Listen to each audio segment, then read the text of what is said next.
Coco Infused. So today I'm doing a collab get ready with me with my sweet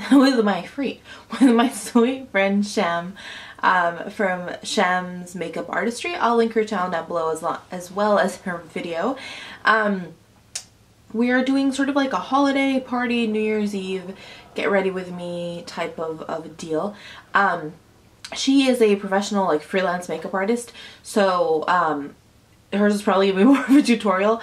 I have ideas of where I want to go with this look, but we're gonna keep it as a get ready with me. And yeah, we're gonna play and see how this goes. So I'm hoping that you guys have parties that you want to get ready for, and so you have 15-20 minutes to sit down and play with makeup with me.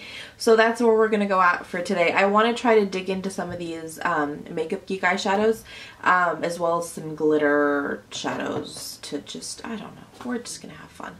I'm gonna get into it, but before I do that, I definitely recommend that you go check out Sham's channel. She just does really beautiful looks, does a lot of hauling, so it gives you great ideas for shopping, and it's just an overall incredibly sweet, incredibly caring human being. And so it would not seem to me, oh my goodness, my camera decided that it wasn't going to work for like 20 minutes before I sat down to film, so I'm a little bit frazzled, but we're going to get through this.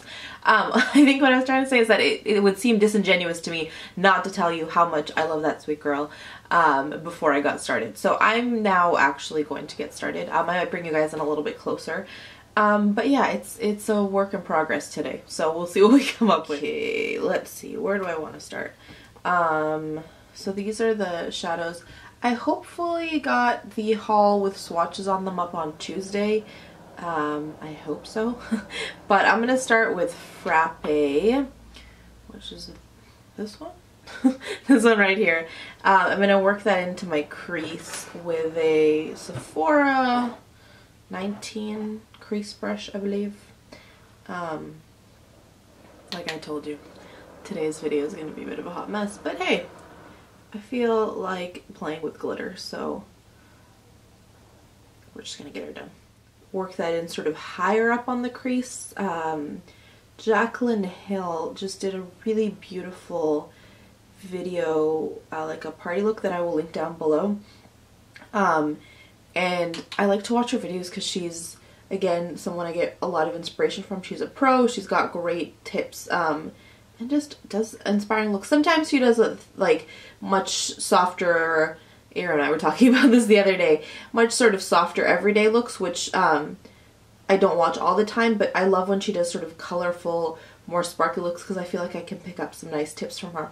All of this to say that she, the people outside her back, that she did sort of a lighter color higher up and then a darker shade lower in the crease, like in the same color shade purples. So I want to try to do something like that here, and that's what we're gonna attempt to do. So yeah, that's why I want to try to take this Frappe color up a little bit higher. Okay, next I'm gonna take Coco Bear, and then I'm gonna put that on the same brush, and then I'm gonna put it a little bit lower in the crease. We'll see how this goes. On the fly today, trying to do makeup. Do you guys ever just sit and play and hope for the best? I feel like Sam from Pixie sometimes films and she goes, I have no idea where I'm going. Usually I like either have a palette that I know I want to play with or an idea of a look. Like I tend to at least have some kind of idea of where I hope I'm going to go with a look. But I'm wondering, do any of you guys like just start picking as you go and hope it goes well? Let me know. Next I'm going to take my like favorite brush of all time at the moment, which is my angled shadow brush. I should know the name because I love it so much, from Real Techniques, on the outer corner. And I can't decide if I want to go with sort of this reddish color or a purplish color. I don't know. I'm going to go red. Why not? We'll go all out, shall we? I think it's Razzleberry, but hold on. Let me grab it out and make sure. Yes, it is called Razzleberry. These are all new, and so I'm getting used to the names. I love that they're easy to depot, so you'll have them sort of in a Z palette, and it takes up less space than anything else, but it makes it so that when you're trying to figure out what the name is, you gotta peel them out of there. Am I being too first world problems? Maybe a little bit. Okay, hoping for the best with this guy. Ooh, pretty color. Sorry. This is the first time putting it on my eyes, so I like how it looks. I know that reds sometimes can end up making eyes look a little bit sickly, but I just adore the way the red eyeshadow looks. I know that the trick that most people gives I can speak English, I swear. Most people give when using reddish colors is to sort of try to not run it underneath your lash line, and if you do, make sure you have a black in the waterline and use like black liner. Basically try to separate the red from like directly around your eye so that it doesn't look like you're sick and your eyes are red. I don't know. I do that sometimes, but I just like to play with color. Let's be honest. Anyone else like to play with red eyeshadows, and how do you guys like to play with them? It's very strange. I feel the most self-conscious in like talking to a camera. Like I feel the most alone when I do these get ready with me videos. As like chit chat ones. Just because for some reason it gets really quiet and then I'm like, wait, I'm talking to myself. This is strange. Yeah. Okay, now for the part that I'm most worried to do on camera, and I'm going to put out straight glitter on my eyes. I'm worried to do this on camera just because I anticipate that there's going to be glitter everywhere. So, you know, we're just going to roll with it and hope for the best. I'm using, I should have told you, my Limecrime glitter helper. I talked to you guys about this a couple times, but I am obsessed with this guy. It just really, really makes it so that my glitter that I use doesn't move or budge at all. I have used it with pigment recently. Someone asked me how it would work with pigment, and I have used it with pigment, and it works quite well with pigments as well. They don't move, they don't budge. I will say though that it gets a little bit tacky. Gets a lot tacky, and that's what makes it stick. So I find that with the glitter it's fine because the glitter is chunky and the tackiness doesn't really affect the texture. But with a pigment sometimes, because you see how it sort of bunches up, so with the pigment sometimes it just makes it so that my pigment doesn't go on as smoothly, or that I need to put on a couple coats of the pigment so that I get an even coloring. So I will say that it helps the longevity of the pigment. It just affects the application of it, and so I've been enjoying using it more with my glitters, and then using something like a paint pot to prime my eyes when I use a pigment.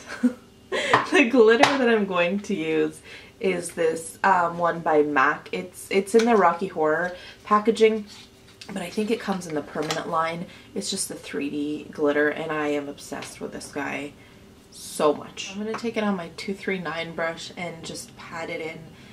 This is just sort of like a disco glitter ball. Like, do you see that? In a glitter tube. Like, I adore it.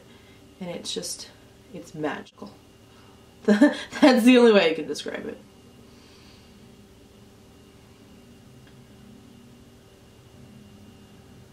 And so the cool thing with this guy is that you could sort of put it on like this and it's more like a wash of glitter, but I like to intensify it so it's more opaque.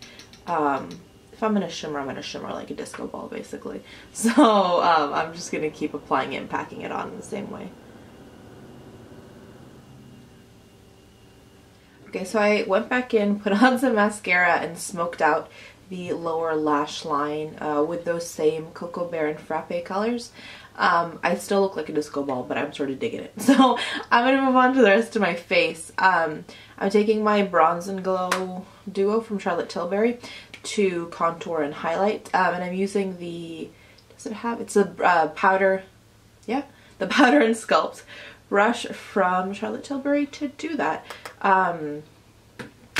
You guys, I used to do these chit chat videos like all the time. I never used to do voiceovers, and it seemed second nature. And now that I haven't done them in a while, like most of the times when I'm doing my makeup it's a voiceover, I've lost the ability to feel like it's second nature. It seems very forced and rigid. So hopefully, like with everything else, time will make it seem more seamless. There we go. I have been obsessed with this duo by Charlotte Tilbury. There's no way you can make it muddy. Like, it's just, it goes on so nicely. You really can build it up. It works for a variety of skin tones. Like, I have friends who are much paler and much darker than me who both use it, all of them use it, and it works for everyone so seamlessly, and it just blends like a dream. And I love it, so I can wear it sort of more sheerly on days when I don't want too much of a contour, but I can also sort of build it up on the days when I have intense eyes like this and I want to sort of try to balance that out. So I've been super, super obsessed, and I now understand what all the hype was about. When it first came out, or when I first was shopping the line, I was like, I don't know, you guys, it's not that exciting of a product. Why does everyone rave about it? And not until I had it like on my face did I realize why everyone raves about it. The mascara on my eyes is the one I reviewed on Wednesday, I want to say, and I have been absolutely adoring it so much. On my cheeks, I'm going to stick this YSL stick. I'm going to use this YSL Baby Doll Kissin blush. This is a number 12. I haven't been using my cream blushes. I don't know for what reason, but recently I realized that I hadn't used them in a while, and so I broke them back out, and I have been loving, loving, loving them. I think for me, cream blushes started getting obnoxious. Not obnoxious. When I was breaking out, it was really hard for me to use cream blushes because I found that the amount of blending I had to do with them made it so that my foundation would move, and all that work that I'd spent sort of concealing everything would go wasted as I tried to blend in my cream blushes. But since I picked up this Real Techniques stippling brush, you can just sort of, like in a tapping motion, blend cream blushes in, and it helps everything that's under there, like your whole base, just completely stay intact.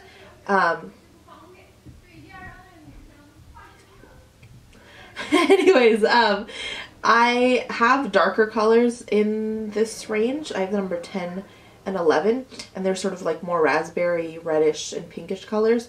And those ones I can't apply as much as I applied of this one. But, yeah, I just wanted to tell you that if you've been having trouble with your cream blushes, this guy is a lifesaver. On the same brush, I'm just going to use the highlighter from the Bronze and Glow palette. On my lips, I pulled out my NARS Audacious lipstick in Deborah, and I wanted to go with that. I know a lot of people have been doing red lips for their holiday looks, but I wanted to go back to one of my favorite colors and do a brown lip. I'm going to line my lips with Bittersweet Pro Longwear pencil from MAC and do that lipstick on top. If any of, if most of this gets edited out, it's because I can't talk and put on lipstick, so I'm going to go do that probably, and I'll be right back. So this is it. It is quite an intense look, and I like how it turned out. I think I'll experiment playing with like purples and blues in that outer corner as a way to play with glitter, but I really did want to go all out, full on eyes, full on lips today, just because, you know, I hate saying YOLO, but you do only live once, and for like a New Year's Eve party look, this is, I don't know, I would totally rock this. Shams is gonna do outfit of the day along with her face of the day.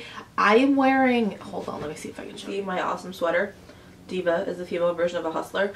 I got this sweater recently, and to be completely and utterly honest, this is probably the look I'm gonna be rocking, like full on makeup and like sweats, because I don't plan on going anywhere in New Year's. I'm not the like partying type, and everything is just gonna be madness this time of year, so it's probably gonna be a lot of like putting on a full face of makeup, renting some movies, and chilling.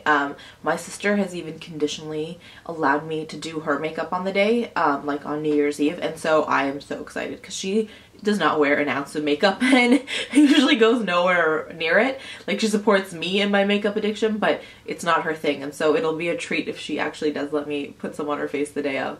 But yeah, I'm gonna be like comfy and then full glitz. If you've been here for a while, you know that's sort of how I roll.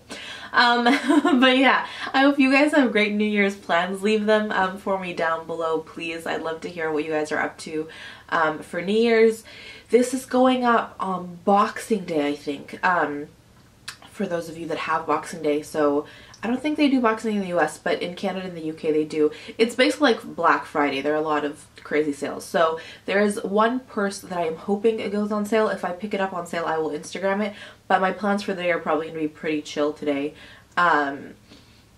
The day you're watching, I mean. We have a couple stores we want to hit up, and then just taking it easy and not getting caught up in too much of the crazy shopping madness. So I'm going to do 3 points of positivity, and that will be all for me today. My first point of positivity is actually getting to walk around. This week specifically, yes, it has been craziness. Once I made it into central London, like, it's just been insanity. But it's been incredibly beautiful. All the lights and the carolers and the decorations, and it's just been really pretty to take all that in. And so that's definitely been the first thing that is making me smile. My second is my sweet Charlie is back on Instagram. I will link her profile down below. She's been away for a little while, and so getting to see her cute pictures recently and connecting with her there has been just such a joy. And then my third point of positivity is my phenomenal, resilient, amazing Noelle. I've talked to you guys about her all the time, but again, this week she's really proved what grace and strength in the face of adversity is, and I'm so thankful for her, and I love that girl a lot. That is it for me today. Wishing you a safe Boxing Day. Hopefully you'll get some good deals, but, you know, not get elbowed. And yeah, that's all for me today. Sending you guys tons and tons of love, and reminding you, as always, that life is just too short to wear boring lipstick. Bye, guys.